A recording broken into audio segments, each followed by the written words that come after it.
नमस्कार दोस्तों, मेरा नाम है सौरभ और स्वागत है आपका मगध एजुकेशन में। इजराइल और गाजा के बीच में जो ये युद्ध जारी है, इस बीच भारत का क्या स्टांस है? क्या भारत इजराइल को सपोर्ट कर रहा है या हमास को सपोर्ट कर रहा है, या फिर सोवियत एरा के टाइम पे यानी कि कोल्ड एरा के टाइम पे जब अमेरिका और सोवियत यूनियन एक दूसरे के खिलाफ थे, पूरी दुनिया पे जब एक दूसरे का दबदबा यहाँ पे कायम करने में लगे हुए थे और भारत गुट निरपेक्ष का रास्ता चुनता है, नन अलायंस का रास्ता चुना था। यानी कि भारत ने ना तो यूएसएसआर का सपोर्ट किया था, ना तो अमेरिका को सपोर्ट किया था कोल्ड वॉर के टाइम में। तो क्या भारत का वो जो स्टांस है वो अभी भी बरकरार है, चाहे वो रसिया और यूक्रेन के वॉर के बीच में हो या हमास और इजराइल के बीच में हो, या फिर अब जो भारत है अपना स्टांस बदल लिया है और वो एक तरफा यहाँ पे कह लीजिए कि सपोर्ट करना शुरू कर दिया है? तो हम बात करेंगे आज की इस वीडियो में, क्योंकि जो इजरायली एम्बेसडर टू इंडिया थे, जो कि 2014 से लेकर 2018 तक भारत के अंदर एम्बेसडर बनकर रहे थे दोस्तों, इनका एक बयान आया है इजराइल और हमास के बीच में जो ये युद्ध है उस पर इंडिया का क्या स्टांस है, इसको लेकर यहाँ पे तो जानेंगे काफी विस्तार से यहाँ पे कि आखिरकार इन्होंने ऐसा क्यों कहा कि जो भारत है वो अपना पुराना एहसान चुका रहा है इजराइल को सपोर्ट कर कर। लेकिन आपको बता दें कि इसके ऊपर भारत सरकार ने किसी भी प्रकार का टिप्पणी नहीं किया है, यानी कि हमारे पास इसका कोई भी यहाँ पे फुल प्रूफ एविडेंस नहीं मौजूद है, किसी भी प्रकार का यहाँ पे कॉन्क्रीट एविडेंस नहीं मौजूद है दोस्तों यहाँ पे। क्योंकि भारत सरकार ने इस रिपोर्ट के ऊपर जिस प्रकार का यहाँ पे बयान दिया गया है, ये जो इजरायली एम्बेसडर टू इंडिया है, जो कि भारत के अंदर 2014 से लेकर 2018 तक ये रहे थे दोस्तों, यहाँ पे इन्हीं का बयान आया है कि जब 1999 के अंदर जब यहाँ पे कारगिल वॉर हुआ था और यहाँ पे एक हाई ऑल्टीट्यूड वार देखा गया था भारत और पाकिस्तान के बीच में, उस वक्त यहाँ पे भारत से सारे देश यहाँ पे कह लीजिए कि रिश्ता तोड़ लिए थे, लेकिन इजराइल जो है वो फास्ट ट्रैक के बेसिस पे यहाँ पे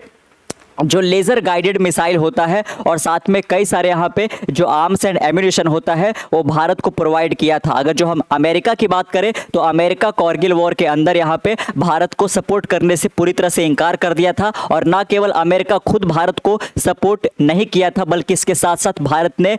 अमेरिका ने यूरोपियन कंट्री को भी चेतावनी दी थी कि ये जो कारगिल का वॉर चल रहा है इसमें अमेरिका समेत कोई और भी देश यहाँ पे भारत को सपोर्ट नहीं करेगा दोस्तों। जैसा कि एक इंस्टेंट बताते हैं आपको, क्योंकि ये जो वॉर हुआ था यहाँ पे ये हाई अल्टीट्यूड वॉर था और इसमें पाकिस्तान को पहले से एक फेवर मिला हुआ था, वो लोग ऑलरेडी यहाँ पे ऊपरी स्थान पे जा चुके थे यहाँ पे, और जो इंडियन सोल्जर थे वो यहाँ पे नीचे थे यहाँ पे, तो ऊंचाई का एक फायदा उनको मिल रहा था। इसीलिए भारत को चाहिए था कि जो जीपीएस डेटा है, यानी कि जो सैटेलाइट अमेरिका का अंतरिक्ष में गया हुआ है, उससे कुछ हमको फुटेज मिल जाए, ताकि यहाँ पे जो टेरेन है, यानी कि जो पाकिस्तानी सोल्जर है वो यहाँ पे कारगिल के जगह में किस तरीके से यहाँ पे पहाड़ों पर फैले हुए हैं, ताकि हम यहाँ पे अपना नेक्स्ट स्टेप ले सके। तो अमेरिका ने ये जो जीपीएस सिग्नल है, ये जो जीपीएस डेटा है वो भारत को देने से इनकार कर दिया था। इसको लेकर यहाँ पे भारत आगे चलकर मिलियंस ऑफ डॉलर खर्च करके अपना खुद का एक नेविगेशन सिस्टम डेवलप करता है, जिसका नाम उन्होंने क्या रखा, तो नाविक रखा था यहाँ पे, है ना। यानी कि ये जो भारत का वो इंडिजीनस यानी कि एक देसी नेविगेशन सिस्टम है, जिसके थ्रू यहाँ पे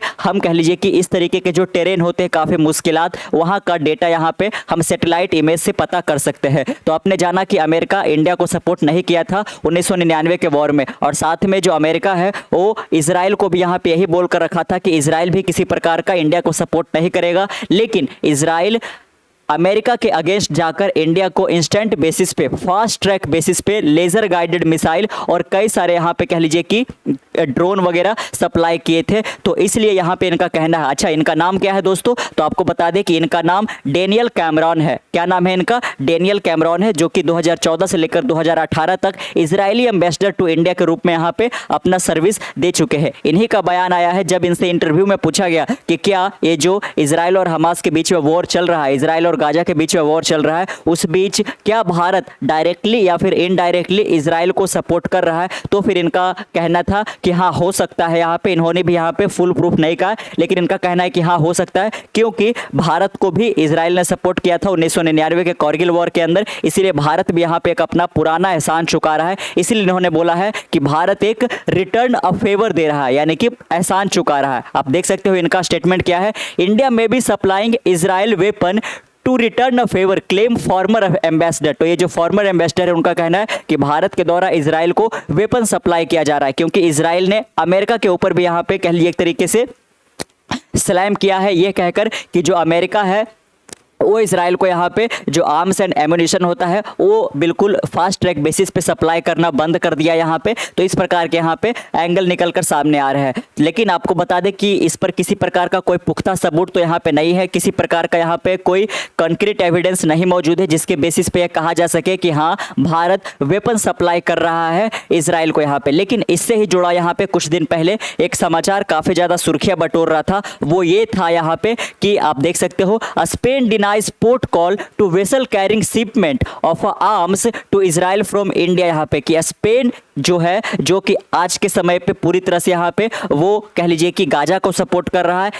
इजराइल की पूरी तरह से निंदा कर रहा है बिल्कुल। तो क्या देखा गया कि स्पेन के पोर्ट पे जब एक शिप आया, क्या शिपमेंट लेकर आया था, तो ड्रोन्स और साथ में यहाँ पे जो आर्म्स एंड एम्यूनिशन होता है, जो हथियार होता है, वेपन्स होता है, उसको लेकर आया था। और स्पेन का कहना था कि ये जो शिप आया है, जो वेपन्स लेकर आया है, ये इंडिया से लेकर आया है और इसको कहाँ भेजा जा रहा है, तो इजराइल भेजा जा रहा है। इसीलिए चूंकि हम कह लीजिए कि गाजा को सपोर्ट कर रहे हैं, तो हमने इस पर्टिकुलर वेसल को, इस पर्टिकुलर यहाँ पे शिप को एंट्री देने से मना कर दिया था। तो ये एक बीच में समाचार जरूर निकल कर आया था जिस वक्त यहाँ पे स्पेन ने डिनाई कर दिया था पोर्ट कॉल। पोर्ट कॉल का मतलब क्या है कि हम आपके शिप को अपने पोर्ट पे उतरने नहीं देंगे, यानी कि जो आपके शिप के अंदर हथियार है वो इजराइल पहुंचाया नहीं जा सकता है दोस्तों। और इस बीच तो ये जो निकल कर आया था समाचार, ये सही था दोस्तों। लेकिन इस बीच पाकिस्तान के द्वारा एक और यहाँ पे समाचार चलाया गया था जो कि पूरी तरह से बेबुनियाद था। उनका कहना था कि गाजा के अंदर जो यूएन का कह लीजिए कि रिफ्यूजी कैंप है, आप देख सकते हो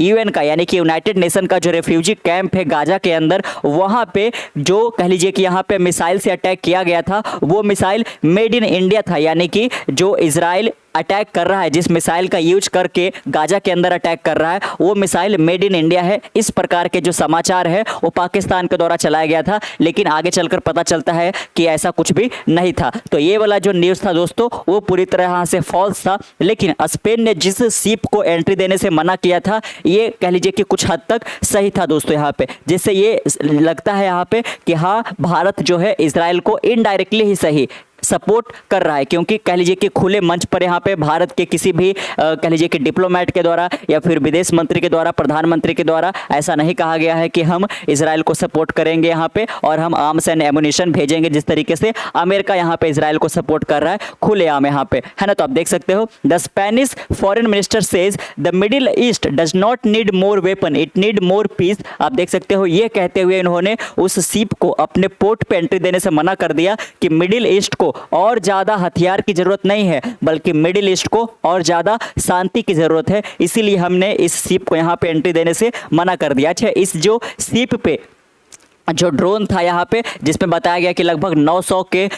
नंबर के करीब यहाँ पे जो इसमें ड्रोन भेजा जा रहा था वो हैदराबाद से मैन्युफैक्चर हुआ था और हैदराबाद से सीधे यहाँ पे स्पेन के थ्रू उसको इजराइल भेजा जाना था, जो कि यहाँ पे फाइनली भेजा नहीं जा सका दोस्तों। चलिए अब यहाँ पे बात करते हैं वो जो डेनियल कैमरन है, जो कि यहाँ पे फॉर्मर एम्बेसडर रह चुके हैं इंडिया के अंदर इजराइल की ओर से। उनका ये जो स्टेटमेंट आया है काफ़ी ज़्यादा चौंकाने वाला है यहाँ पे, और ये जो उनका स्टेटमेंट आया है इस पर काफ़ी ज़्यादा सुर्खियाँ बटोरी जा रही है, चाहे वो इंटरनेशनल मीडिया हो चाहे वो नेशनल मीडिया हो, सारे जगह यहाँ पे चर्चा चल रहा है यहाँ पे कि अब इंडिया का जो पुराना वाला स्टांस था यहाँ पे नन अलायंस वाला, कि इंडिया किसी की ओर फेवर नहीं करेगा, अब ये इंडिया का बदलता जा रहा है रुख और यहाँ पे अब खुलेआम वो किसी एक को सपोर्ट करने लगा है दोस्तों। लेकिन इस पर भारत सरकार का किसी भी प्रकार का रिप्लाई नहीं आया है। ये जो भी यहाँ पे रिपोर्ट, ये जो भी इंटरव्यू में कहा गया है, इसको लेकर दिल्ली की ओर से किसी प्रकार का स्टेटमेंट नहीं आया है। इसीलिए यहाँ पे आप एक तरीके से स्पेकुलेशन के रूप में ही लीजिएगा, लेकिन हाँ है ना, प्रश्न होने चाहिए यहाँ पे। आप देख सकते हो इंडिया में भी supplying weapon to Israel for its war in Gaza as a way of returning the favour. कहना है इनका कि इंडिया हो सकता है कि वेपन सप्लाई कर रहा है इजराइल को इसलिए क्योंकि 1999 के अंदर इजराइल ने भी इंडिया को सपोर्ट किया था यहाँ पे, इसलिए इनका एक तरीके से एहसान चुकाने के जैसा है, फेवर रिटर्न करने के जैसा यहाँ पे। Daniel Carmon who served as Israel ambassador to India from 2014 से लेकर 2018 made the comment in interview to leading Israeli publication Ynet trend. तो आप देख सकते हो कि ये जो यानेट न्यूज़ करके है ना, इस पब्लिकेशन को यहाँ पे इन्होंने अपने इंटरव्यू में ये सारी बातें बताई इन्होंने। His comment came amid report that India has been supplying drone and munition for Israeli military campaign to eradicate Hamas यहाँ पे। और ये जो कमेंट निकल कर आया है वो इस बीच आया है जब यहाँ पे कह लीजिए कि रिपोर्ट पब्लिश किए जा रहे हैं जिसमें बताया जा रहा है कि जो भारत है वो लगातार सप्लाई कर रहा है ड्रोन का और साथ में हथियार का, किसको, तो इजरायली मिलिट्री को, ताकि उनका ये जो कैंपेनिंग है जिसके तहत वो गाजा के अंदर से यहाँ पे हमास को पूरी तरह से मिटाना चाहते हैं उसमें वो कामयाब हो सके यहाँ पे। तो इस बीच यहाँ पे इतना बड़ा स्टेटमेंट निकल कर आना ये कह लीजिए कि काफ़ी ज़्यादा सुर्खियाँ बना सकता है। लेकिन आप इसको लेकर देख सकते हो कि इंडिया ने neither confirmed nor denied the report, है ना, इसको ना तो इसको कह लीजिए कि पुष्टि किया है कि हाँ ये सारा सही है कि हम इजराइल को इनडायरेक्टली सपोर्ट कर रहे हैं वगैरह वगैरह ऐसा करके। लेकिन आपको बता दें कि जब इजराइल ने, है ना, उनका जो भी यहाँ पे कंस्ट्रक्शन का जॉब वगैरह होता है जिसमें पैलेस्टीनियन इन्वॉल्व थे उनको नौकरी पर से हटा दिया था और जब वहाँ पे कह लीजिए कि वर्कर की कमी पड़ गई थी तो इजराइल के द्वारा रिक्वेस्ट किया गया था इंडिया से कि कृपया करके आप इंडिया से कह लीजिए कि वर्कर को भेजिए, हम उनको ज़्यादा सैलरी पे कह लीजिए कि कम मेहनत का काम यहाँ पे देंगे दोस्तों। और इसमें देखा गया कि भारत से बहुत सारे जो वर्कर है वो इजराइल गए भी है उस टाइम पे जब यहाँ पे वॉर चल रहा है यहाँ पे। तो इसमें भी देखा जा सकता है कि इंडिया की ओर से इनडायरेक्टली सपोर्ट किया जा रहा है यहाँ पे। लेकिन जो इजराइल के द्वारा कह लीजिए कि यहाँ पे गाजा के अंदर किया जा रहा है, जिस तरीके से सिविलियन के जो यूएन बॉडी का यहाँ पे रिफ्यूजी कैंप है, जो हॉस्पिटल यहाँ पे, उस पर जिस तरीके से यहाँ पे अत्याचार किया जा रहा है ये किसी भी तरीके से यहाँ पे सही नहीं है दोस्तों। भले ही इंडिया कह लीजिए कि अपना एहसान चुका रहा हो, लेकिन जिस प्रकार से यहाँ पे इजराइल के द्वारा एक्शन लिया जा रहा है ये कहीं से भी सही नहीं है बिल्कुल। ये पूरी तरह से इनह्यूमन कह लीजिए कि यहाँ पे कैंपेनिंग किया जा रहा है। The Indians always remind us that Israel was there for them during the Kargil war. आप देख सकते हो कि वो जो फॉर्मर एम्बेसडर है उनका कहना है कि जो भारतीय है मुझे हमेशा ये याद दिलाते रहते थे कि जो इजराइल है उन्होंने कह लीजिए कि 1999 में भारत को सपोर्ट किया था कारगिल वॉर के अंदर। Israel was one of the few country that stood by them and provided them with weapon. तो मिस्टर कैमरन का क्या कहना है कि भारत को सपोर्ट करने वाला 1999 के अंदर कुछ ही कंट्री था जिसमें सबसे ऊपर कौन था, तो इजराइल था दोस्तों। The Indians don't forget this and might now B returning the favour. और इनका कहना है कि भारतीय कभी किसी चीज को यहाँ पे भूलते नहीं है और इसलिए हो सकता है कि ये कह लीजिए कि अपना पुराना एहसान इजराइल को सपोर्ट करके यहाँ पे चुका रहे हैं। Mister Carmon was referring to the brief high altitude war between India and Pakistan in the Kargil region of Jammu and Kashmir between May and July 1999। आप देख सकते हो कि जो कारगिल का वॉर हुआ था यहाँ पे एक हाई अल्टीट्यूड वॉर था जिसमें पाकिस्तान की जो आर्मी थी उसको पहले से ही सपोर्ट मिला हुआ था, ऊंचाई का वो लोग फायदा उठा रहे थे। ये वॉर कब हुआ था दोस्तों, तो मई से लेकर जुलाई 1999 तक यहाँ पे ये चला था। उस वक्त यहाँ पे इजराइल के द्वारा सपोर्ट किया गया था भारत को। During that period Israel help India by providing, आप देख सकते हो कि किस प्रकार से इजराइल ने भारत को सपोर्ट किया था। तो जो क्रूशियल मिलिट्री सप्लाई होता है और साथ में जो इक्विपमेंट था वो यहाँ पे कह लीजिए कि फास्ट ट्रैक के बेसिस पे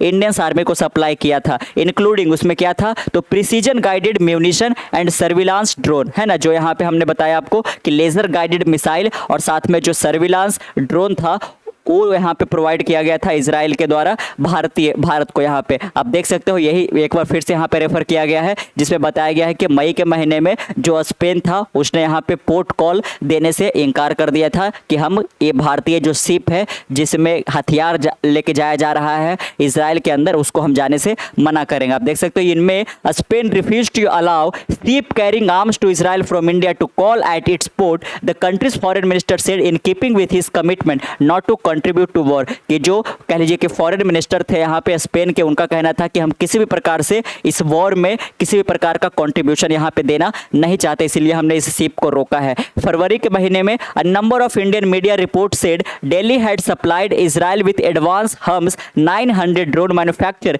इन हैदराबाद। आप देख सकते हो कि फरवरी के महीने में भी बहुत सारे जो इंडियन मीडिया हाउस है उन्होंने रिपोर्ट किया था कि दिल्ली की ओर से बहुत सारे जो एडवांस हर्मेस 900 ड्रोन है उसको सप्लाई किया गया था, इजराइल को दिया गया था, जो कि हैदराबाद के अंदर मैन्युफैक्चर हुआ था। The drone were produce at a facility originally setup bye the Israeli military. और ये जो ड्रोन यहाँ पे सप्लाई किया गया था जिस मैन्युफैक्चरिंग प्लांट से किया गया था वो वाला मैन्युफैक्चरिंग प्लांट किसके द्वारा इस्टेब्लिश किया गया था, तो इजरायली मिलिट्री के द्वारा सप्लाई किया गया था, ताकि कह लीजिए कि है ना, वहाँ पे जो मैन्युफैक्चर हो सके, जो आर्म्स एंड एम्यूनिशन, वो इंडियन मिलिट्री को दिया जा सके। But the report said 20 drone were converted to be used by the Israeli defence forces after Israeli own supply ran low, है ना। लेकिन आगे चलकर यहाँ पे इजराइल को यहाँ पे ये दिया गया था। इस प्रकार के भी समाचार यहाँ पे निकल कर आ रहे थे। India has refrained from directly calling out Israel for its action in and long standing ties between two country have strengthen under the Narendra Modi government. आप देख सकते हो कि जब से 2014 के अंदर कह लीजिए कि भारत में मोदी की सरकार बनी है, तब से यहाँ पे इंडिया और इजराइल के बीच में जो रिश्ते हैं काफ़ी ज़्यादा यहाँ पे सुधरा है दोस्तों, और एक नेक्स्ट लेवल पे गया है। इसीलिए जिस प्रकार का एक्शन लिया जा रहा है इजराइल के द्वारा गाजा के अंदर, यहाँ पे एक के बाद एक अपने कैंपेनिंग के तहत जो एक तरीके से कह लीजिए कि सिविलियन के बिल्डिंग वगैरह का भी वो लोग तहस नहस कर रहे हैं, इस पर इंडिया कह लीजिए कि किसी भी प्रकार का एक्शन नहीं लिया है। इंडिया की ओर से कभी भी डायरेक्टली स्टेटमेंट नहीं आया है कि जो ये इंडिया है वो इजराइल को सपोर्ट कर रहा है इस एक्शन को लेकर यहाँ पे, है ना।